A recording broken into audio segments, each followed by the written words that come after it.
back again with more Scorsese film, and the second film, which I saw yesterday morning. Saw this in the morning, woke up and instantly saw movies. Actually, that's what I've just been doing mostly throughout the last 2 days when it comes to watching movies. I've just been seeing movies in the beginning of the day.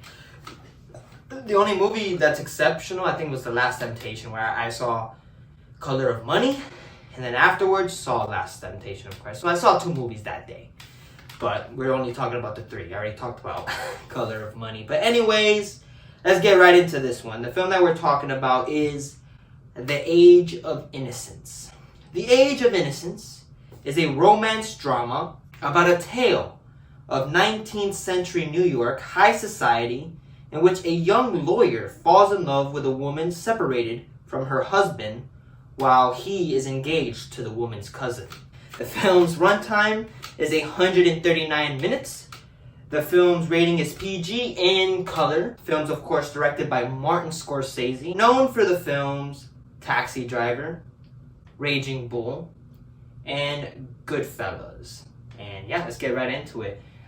I always wonder, is that how you pronounce Martin Scorsese or Scorsese or Scorsese? I don't know. It's weird. It's different ways to pronounce his name. So I was like, oh, maybe there's a different way. Yeah, I saw the film. And yeah, I thought the film was great. It's Mr. Scorsese doing a more like 1800s-esque film where it's like the royalty and just it's like if when Kubrick did the film Barry Lyndon to, of course, Scorsese doing The Age of Innocence. So I would compare those things. And The Age of Innocence is a great movie. I think it deals with, of course, the main person played by Daniel Day-Lewis, who, of course, is in love with this woman while also being engaged with her cousin. So it's very conflicted, and it's hard for him to come to terms with that, and it deals with that very well. And I thought the film was great. I thought this was a really good movie. One of Scorsese's underrated films, I would say. It's very well made, and the performances by everybody is fantastic. Specifically, Daniel Day-Lewis, who I would say is one of the greatest actors living today. And he plays, of course, the lawyer who he's getting ready to get married with this young girl, very innocent girl. And he's going with the flow, he's doing things, and he meets up with the cousin played by Michelle Pfeiffer.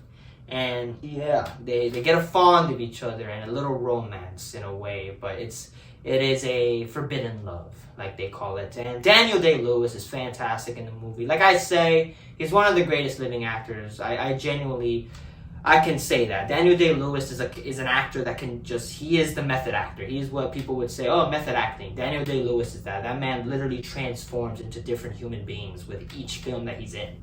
And Daniel Day-Lewis is amazing in this movie. His performance as this guy who's very innocent, he's very innocent, he's having a good time, just being young and happy and young in love. And he meets the Michelle Pfeiffer, who's a very conflicted person, who's not perfect in any way possible. And he gets fond of her and really close to her. And yeah, Daniel Day-Lewis is fantastic. Like I said, he's just an amazing actor.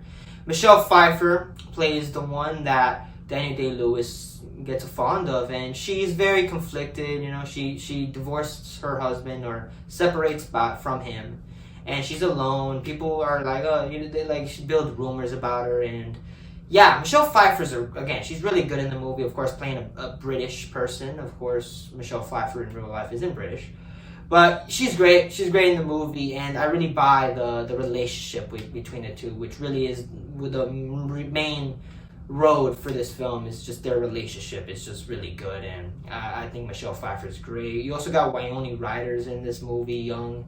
And she's the one that's going to get married to Daniel Day-Lewis. She's very young, very innocent. You know, she's a very happy person.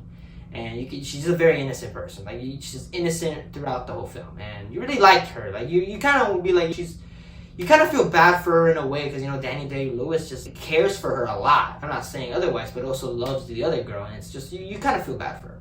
And Wyoming Rider plays she did a damn good job playing a very innocent girl, and I thought she was great in the movie.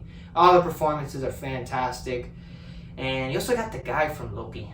I don't know the actor's name, but he's in it. He's young in the film. He's just in the movie. He's good though.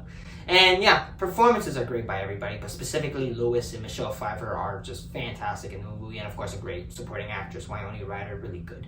Direction by Scorsese. This film is very stylistic. This film has a lot of style and flavor to it, where it's just the style is really good, and it's great. It's a very well-directed movie. The writing is good, where you feel for the two. You really like the two together, but it's kind of difficult because forbidden love. You just gotta fall in love with this. He's married to this girl. They're about to get married and things like that. It's just forbidden. And you really put yourself in the shoes of Daniel Day-Lewis, which in a way, his performance is amazing. Just the way his looks and just the way he expresses just his feelings in the inside is just fantastic. Daniel Day-Lewis is truly one of the greats. Chemistry, off the roof. Everybody works well together. The cinematography is just amazing. This is a very well shot film. The way the camera moves, the way it's fantastic. It's very well shot. The music score is amazing. Very old time classical music, which works very well for the movie, of course. And I thought the score is fantastic. And this is just a really good movie. It's a very well made film with a fantastic performance by Daniel Day-Lewis. And I was really enjoying the movie throughout the whole film. Never bored. For, of course, a pretty long run time. It's like 2 hours and 18 minutes. Maybe it might be short for some people, but when you hit that, like the 2 hour mark, I'm like, all right, we're getting there. We're getting to that length.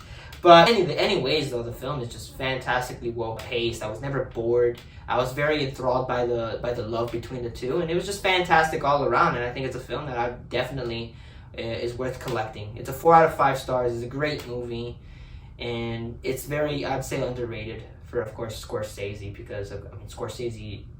When you have like movies like After Hours and The Age of Innocence and movies like New York, it's very underrated when you truly compare it to what Scorsese does, which is just masterpieces after masterpieces. So this movie is not one of his bests, but it's still a really good film, and it's well directed, and you got just Daniel Day-Lewis doing a fantastic performance. So yeah, I think it deserves the 4, and it's a great film nonetheless. So those are my thoughts for The Age of Innocence.